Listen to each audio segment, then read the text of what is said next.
قل هل يستوي الذين يعلمون والذين لا يعلمون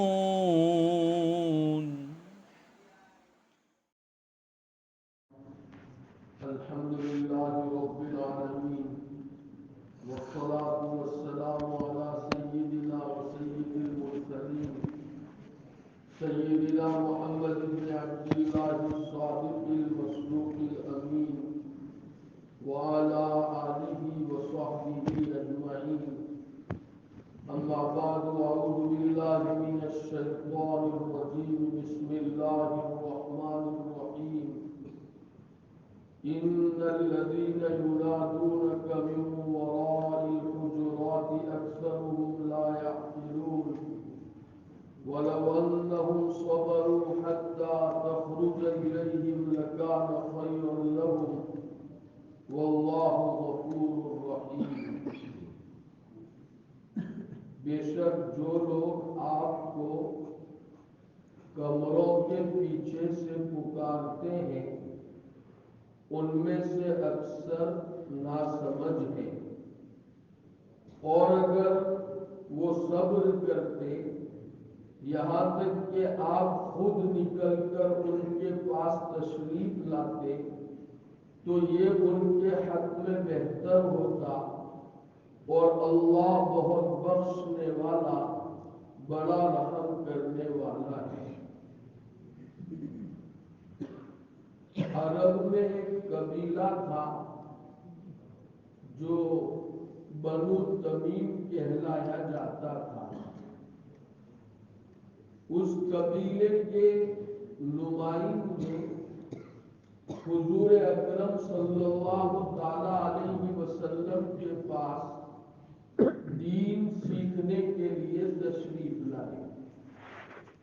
جب وہ مدینہ زادہ اللہ شرفا و کرما پہنچے، اس وقت ہمارے آقا محمد رسول اللہ صلی اللہ تعالی علیہ وسلم اپنے حجرے اور اپنے گھر میں آرام فرما رہے تھے۔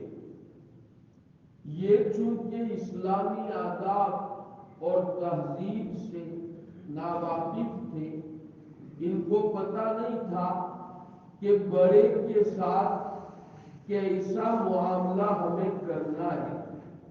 جب انہوں نے دیکھا کہ حضور اکرم صلی اللہ علیہ وسلم اپنے کمرے اور گھر میں ہیں تو وہ کمرے کے پیچھے تشریف لائے، اور انہوں نے حضور اکرم صلی اللہ علیہ وسلم کو کمروں کے پیچھے سے پکارا اور یہ کہا، یا محمد اخرج الینا، او محمد صلی اللہ تعالی علیہ وسلم تم اپنے کمرے اور گھر سے باہر نکل کر ہمارے پاس آؤ، اس لیے کہ ہمیں تمہارا کام ہے، ہم دین سیکھنے کے لیے تمہارے پاس آئے ہیں، لہذا گھر سے نکلو اور ہمارے پاس آ جاؤ۔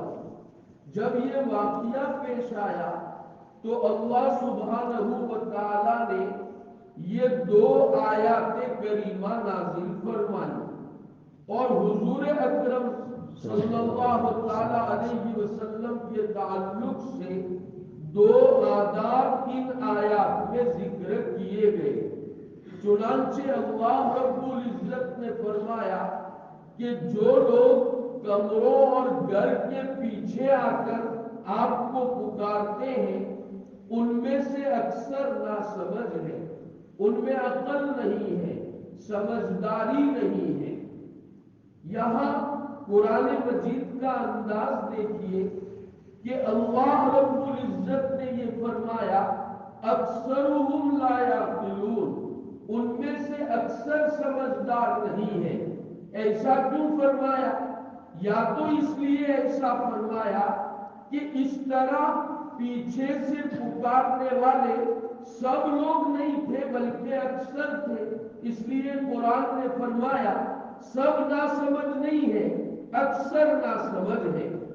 اور دوسری وجہ حضرات مفسرین نے یہ لکھی ہے جو بڑی سمجھنے کی ہے، فرماتے ہیں ادبی تو سب سے ہوئی تھی، سب نے حضور اکرم صلی اللہ علیہ وسلم کو کمروں کے پیچھے سے پکارا تھا، لیکن اللہ رب العزت نے ان کو تنبیہ کرنے کے لیے اور ادب سکھانے کے لیے ایسا طرز اختیار فرمایا کہ یوں نہیں فرمایا کہ تم سب اور آنے والے وہ سب نہ سمجھ ہیں، بلکہ فرمایا اکثرهم لا یعقلون، ان میں سے اکثر نہ سمجھ ہیں۔ اب جب اکثر فرمایا تو ہر شخص سے یہ سوچے گا کہ میں تو اکثر میں داخل اور شامل نہیں ہوں، لہذا کسی کی تذلیل بھی نہیں ہوگی اور تنبیہ بھی ہو جائے گی۔ کتنا بڑا ادب قرآن مجید نے ہمیں سکھایا۔ قرآن ہمیں یہ سمجھاتا ہے کہ اگر کسی سے کوئی بے ادبی اور گستاخی ہو جائے اور آپ اس کو تنبیہ کرنا چاہتے ہیں کہ یہ تو بے ادبی ہے، گستاخی ہے، تو اس طرح تنبیہ نہ کیجیے کہ کسی کی تذلیل ہو، کسی کی ذلت ہو، کسی کی حقارت ہو، اس لیے کہ کسی مسلمان کو ذلیل کرنا بہت بڑا گناہ ہے۔ آگے انشاءاللہ اس کی تفصیلات آئے گی۔ تو آپ تو شریعت کے قریب کر رہے ہیں، شریعت کا ایک ادب سکھا رہے ہیں اور اس کو ذلیل کر رہے ہیں، تو بجائے فائدے کے آپ کے حق میں نقصان ہو جائے گا۔ بہرحال اللہ نے فرمایا اس طرح حضور اکرم علیہ السلام کو دور سے کمروں کے پیچھے سے پکارنا یہ بے ادبی اور گستاخی ہے۔ دوسری بات اور دوسرا ادب اللہ نے یہ بیان فرمایا کہ ان کو آواز دے کر حضور اکرم صلی اللہ علیہ وسلم کو باہر نہیں بلانا چاہیے تھا، بلکہ ان کو صبر کرنا چاہیے تھا۔ جب حضور اکرم علیہ السلام خود اپنی ضرورت سے گھر سے باہر نکلے تب ان کو اپنی ضرورت پیش کرنا تھی، اس طرح حضور اکرم علیہ السلام کو زحمت دینا اور اپنے لیے اندر سے باہر نکالنا یہ ٹھیک بات نہیں ہے۔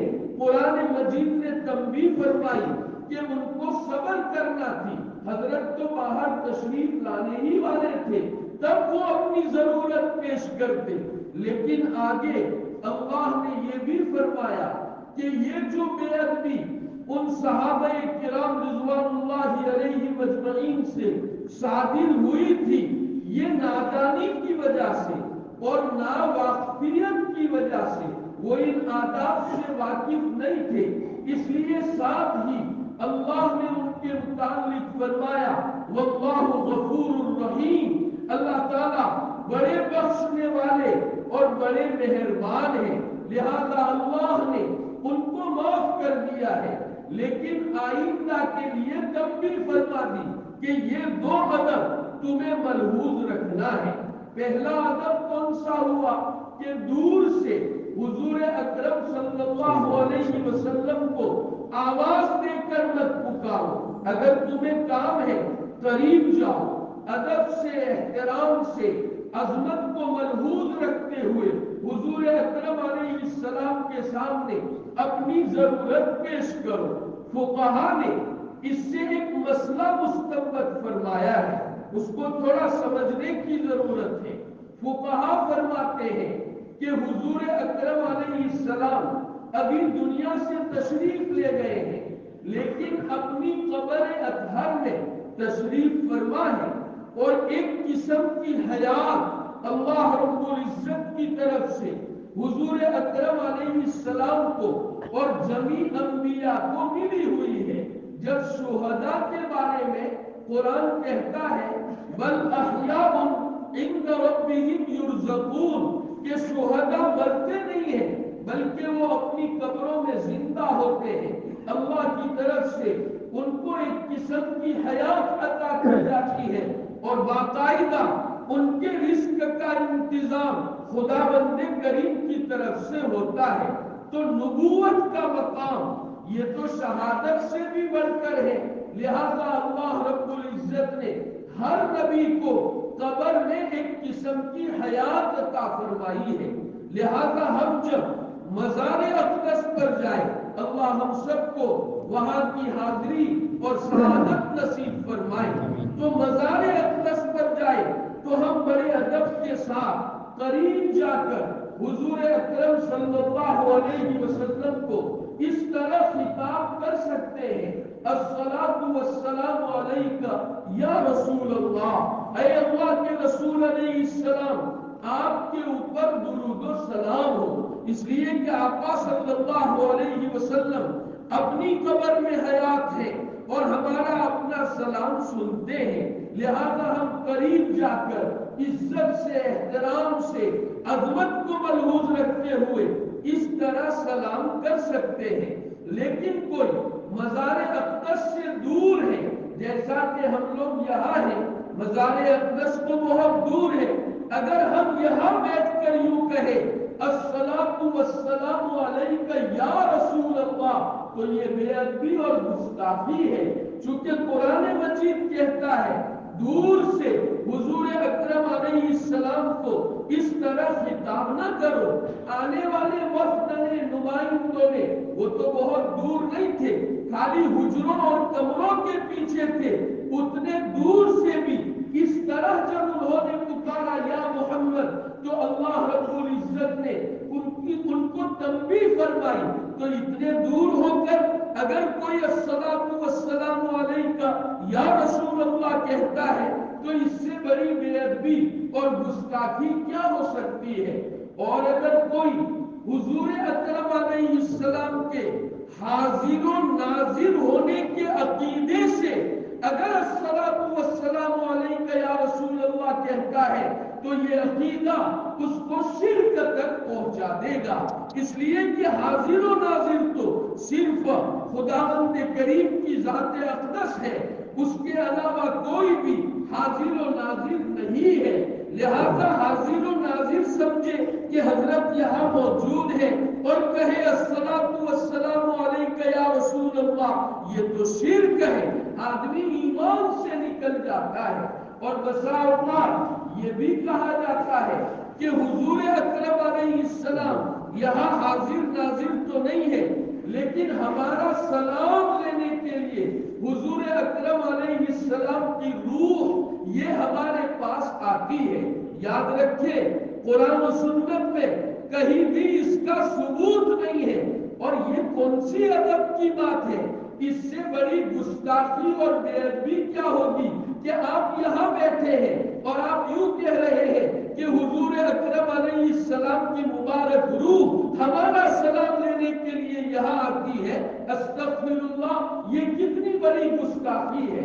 اس لیے جو مزار اقدس کے پاس موجود نہیں ہے اس کے لیے یہی طریقہ ہے کہ وہ اس طرح خطاب نہ کرے بلکہ درود شریف پڑھے، اور درود شریف کے بہت سے سیغے وارد ہوئے ہیں، کوئی بھی سیغہ پڑھے، اللہم صلی علی محمد وعلی آل محمد وبارک وسلم، یا درود ابراہیمی جو ہم نماز میں پڑھتے ہیں وہ پڑھے، اس لیے کہ خود آقا صلی اللہ تعالی علیہ وسلم کا یہ ارشاد گرامی ہے کہ میری امت کا کوئی فرد دنیا کے کسی بھی کونے میں ہوتے ہوئے مجھ پر درود پڑھتا ہے تو ایک فرشتہ اللہ نے مقرر کیا ہے جو اس کا درود مجھے پہنچاتا ہے۔ حضور نے یہ کیوں فرمایا؟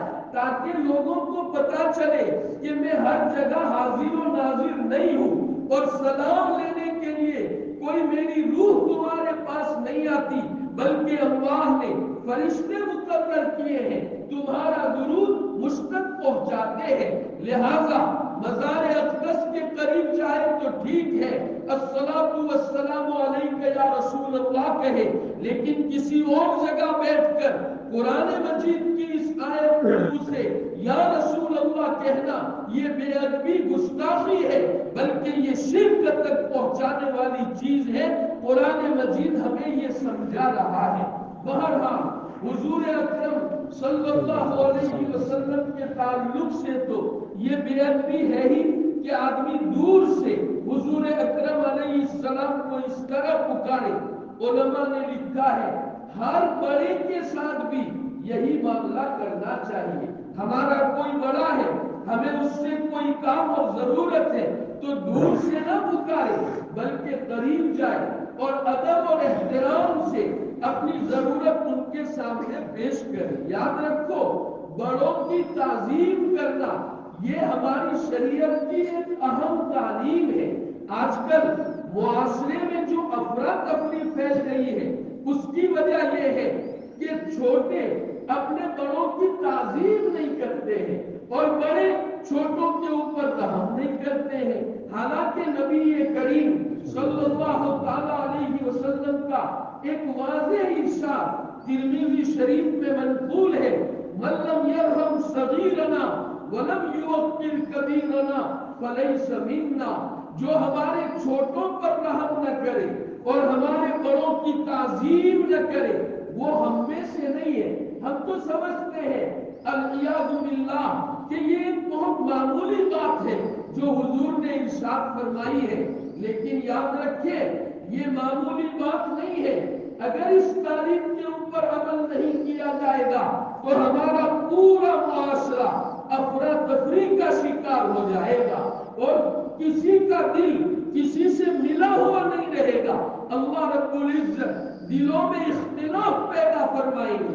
اس لیے ہر چھوٹے کو چاہیے اپنے بڑے کی تعظیم کرے، اس کا اکرام کرے اور بڑوں کی تعظیم پر اللہ کی طرف سے صرف آخرت ہی میں ثواب کا وعدہ ہو ایسا نہیں ہے، دنیا میں بھی اس کا بدل ملتا ہے.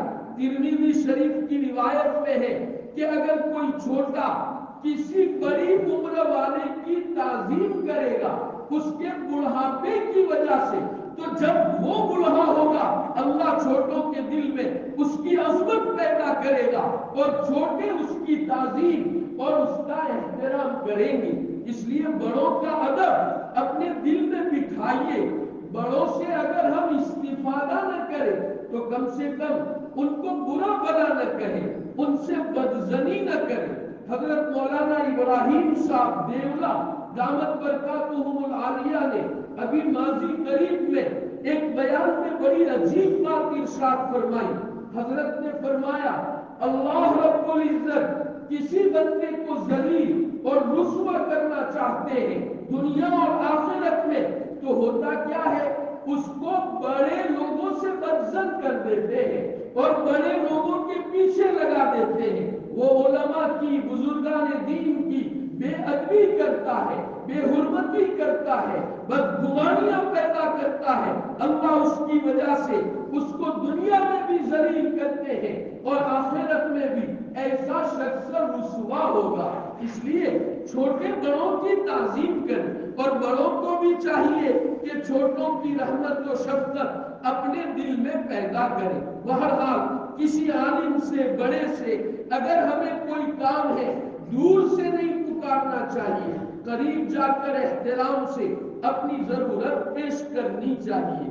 دوسرا ادب یہ بتایا ہے کہ جب تم حضور اکرم علیہ السلام کے پاس اپنی کوئی ضرورت لے کر کے جاؤ تو جا کر دروازہ کھٹکھٹا کر یا آواز دے کر حضور کو باہر نہ بلاؤ بلکہ کھڑے رہو، انتظار کرو. جب حضور اکرم علیہ السلام باہر تشریف لے آئے تو اپنی ضرورت پیش کرو. یہی حال بڑوں کا بھی ہے. کسی بھی بڑے کے پاس ہم اگر جائے تو ہمیں اس ادب کا لحاظ کرنا چاہیے. ہم اگر اطلاع دے کر کے جاتے ہیں کہ ہم فلاں ٹائم میں آ رہے تو کوئی مسئلہ نہیں، وہ منتظر ہوں گے آپ کے، آپ آواز دیجیے اندر چلے جائیں. لیکن آپ نے پہلے سے کوئی اطلاع دی نہیں ہے، اچانک آپ آ گئے، اب اس کے آرام کا وقت ہے اور آپ نے اس کے آرام میں خلل ڈال دیا، زحمت میں ڈالا، یہ چیز مناسب نہیں ہے. انتظار کرنا چاہیے. جب وہ باہر تشریف لائے تب اپنی ضرورت ان کے سامنے پیش کرنی چاہیے. آپ کو ایک واقعہ سناتے ہیں. حضرت عبداللہ ابن عباس رضی اللہ عنہما وارضاہما جلیل القدر صحابی ہیں. نبی کریم صلی اللہ تعالی علیہ وسلم نے ان کو دعا دی تھی اللہم فقہہ فی الدین، اے اللہ ان کو دین کی سمجھ عطا فرما۔ اور ایک روایت میں ہے اللہم علمہ الکتاب، اے اللہ انہیں کتاب کا علم عطا فرما۔ یہ حضرت عبداللہ قریب 10 سال کے تھے کہ حضور اکرم صلی اللہ علیہ وسلم دنیا سے تشریف لے گئے۔ اب حضرت عبداللہ نے سوچا کہ اللہ کے حبیب علیہ السلام نے مجھے یہ دعا دی ہے کہ اللہ تجھے کتاب کا علم اور دین کی فہم اور سمجھ نصیب کرے، تو وہ دارالاسباب میں ویسے تو ملتی نہیں ہے، اس کے لیے سبب اختیار کرنا پڑے گا، اور مجھے اکابر اور بڑے صحابہ کرام رضوان اللہ علیہ مجمعین کے پاس جانا پڑے گا کتاب اللہ کا اور دین کا علم حاصل کرنے کے لیے۔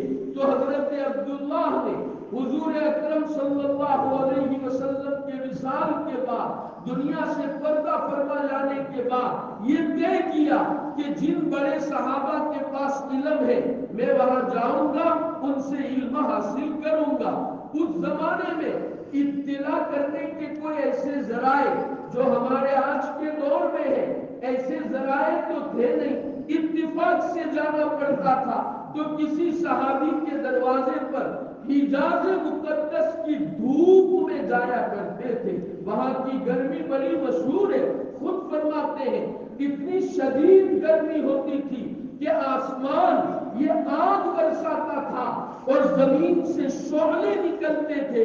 میں اتنی گرمی میں کتاب اللہ کا علم حاصل کرنے کے لیے اکابر صحابہ کے پاس جاتا تھا۔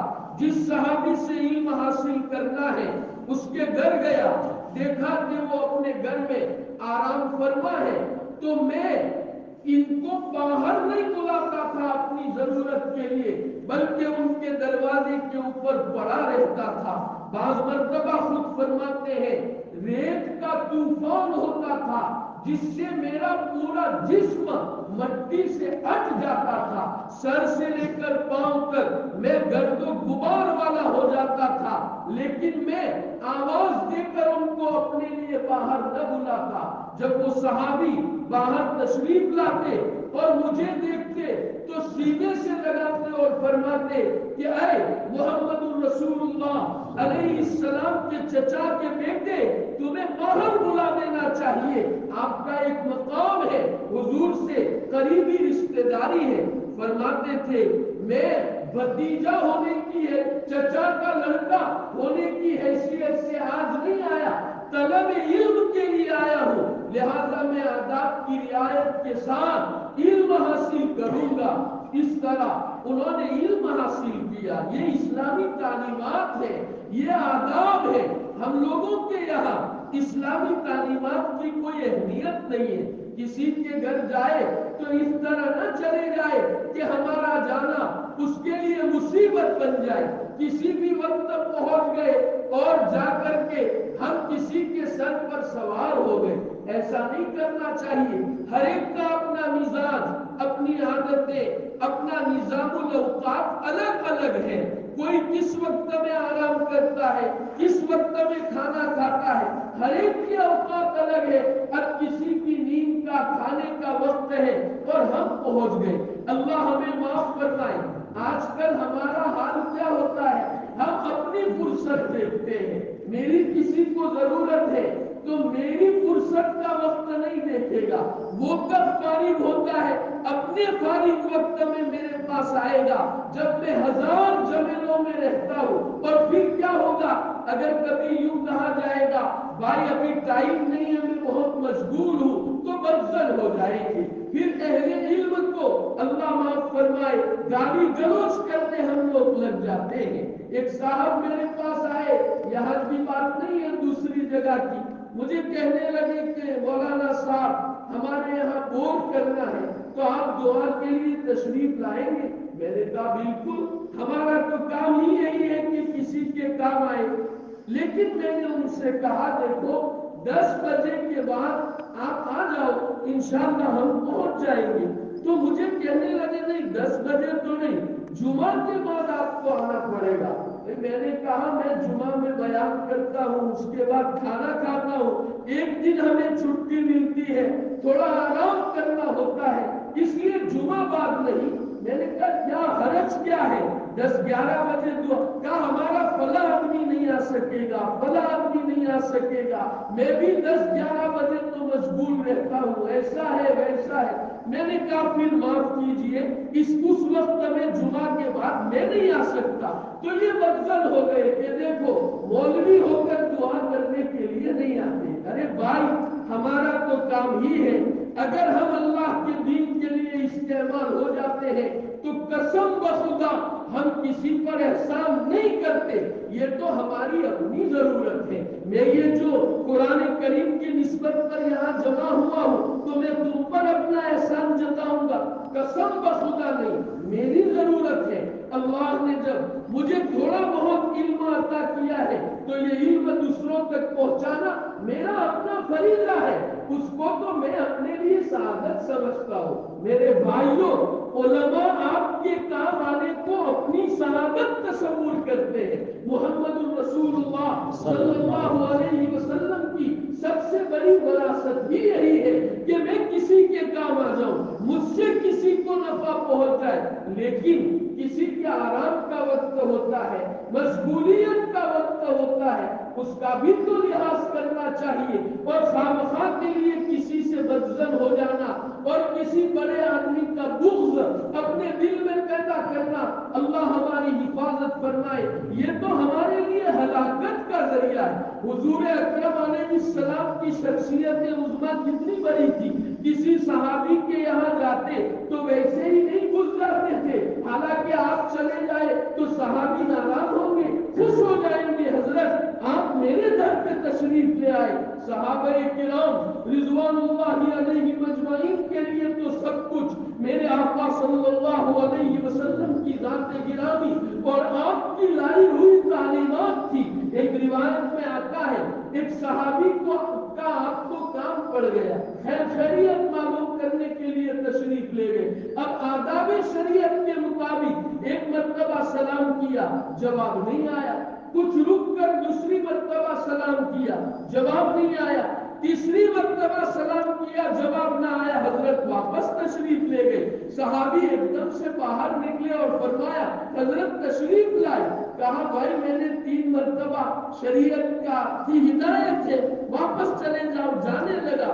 کہا حضرت اصل میں آپ کی دعا لینا چاہتا تھا، آپ السلام علیکم ورحمت اللہ سے دعا دیتے تھے تو بار بار دعا ملتی تھی، اس لیے میں نے جواب نہیں دیا۔ ہمارے آقا نے بس اتنا فرمایا کہ بھائی اس طرح تو دعا لینے کا طریقہ ہے نہیں کہ میں باہر کھڑا رہوں اور سلام کرتا رہوں اور آپ اس طرح مجھے زحمت دے کر دعائیں لیتے رہے، یہ تو کوئی طریقہ ہے نہیں۔ بہرحال حضور اکرم علیہ السلام نے ہمیں یہ معاشرتی تعلیم دی ہے، اور آج کل یہ جو موبائل اور فون نکلے ہیں وہ بھی آدھی ملاقات ہے۔ اگر کسی کو فون کرنا ہو تو پہلے اس کی فرصت کا وقت معلوم کرے کہ یہ ابھی کیا کر رہا ہوگا، ہمیں کام ہے تو یہ سب بھی ہمیں ہی معلوم کرنا پڑے گا۔ بعض مرتبہ سبق پڑھاتے پڑھاتے مطالعہ کرتے کرتے لوگوں کا فون آتا ہے، ہم اس کو اٹھا نہیں سکتے ہیں تو بعد میں ان کو شکایت ہو جاتی ہے، حالانکہ ہمارا کام ہوتا ہے۔ اور بعض مرتبہ کسی سے ہم کو لمبی بات کرنی ہوتی ہے بڑے سے تو پہلے سے ہمیں کہہ دینا چاہیے کہ بھائی یہ فون آپ کی فرصت کے وقت میں کیا ہے، تھوڑی لمبی بات کرنی ہے، آپ کے پاس ٹائم ہے؟ اگر ہوگا تو فرمائیں گے جی، نہیں ہوگا تو آپ کو وقت دیں گے کہ آپ فلاں وقت میں فون کرو، جتنی چاہے لمبی بات کر لو۔ یہ سب اسلامی آداب ہے۔ ان اسلامی تعلیمات سے دوری کی وجہ سے مسلمانوں ہم بڑے بڑے گناہوں میں مبتلا ہوتے ہیں، ہم بدظن ہوتے ہیں، کسی پر تہمت لگاتے ہیں، یہ کوئی معمولی گناہ تھوڑے ہیں۔ اس لیے قرآن مجید نے ہمیں جو ہدایات دی ہیں، جو تعلیمات ہمیں دی ہے، ہمیں ان کو دل سے لگانا چاہیے۔ اور مسلمانوں یاد رکھو، عزت کا ذریعہ اور سبب یہی ہے کہ ہم دینی تعلیمات کو اپنے سینے سے لگائے، ان سے محبت کرے، ان پر عمل کرنے کو اپنے حق میں سعادت سمجھے، اور ہم اپنے وجود کو دوسرے کے لیے رحمت بنائیں۔ ہمارا اپنا وجود کسی کے لیے زحمت نہیں ہونا چاہیے۔ آج کی مجلس میں ہم سب یہ طے کریں اور سارے سننے والے یہ طے کریں، انشاءاللہ آئندہ میرے قول و عمل سے، میری حرکت و سکون سے انشاءاللہ کسی کو کوئی تکلیف کبھی نہیں پہنچے گی، اور میری اپنی ذات انشاءاللہ کسی کے اوپر زحمت اور کسی کے اوپر بوجھ نہیں بنے گی۔ اللہ رب العزت ان معاشرتی آداب پر ہمیں عمل کرنے کی توفیق و سعادت نصیب فرمائے۔ آمین وآخر دعوانا الحمدللہ رب العالمین۔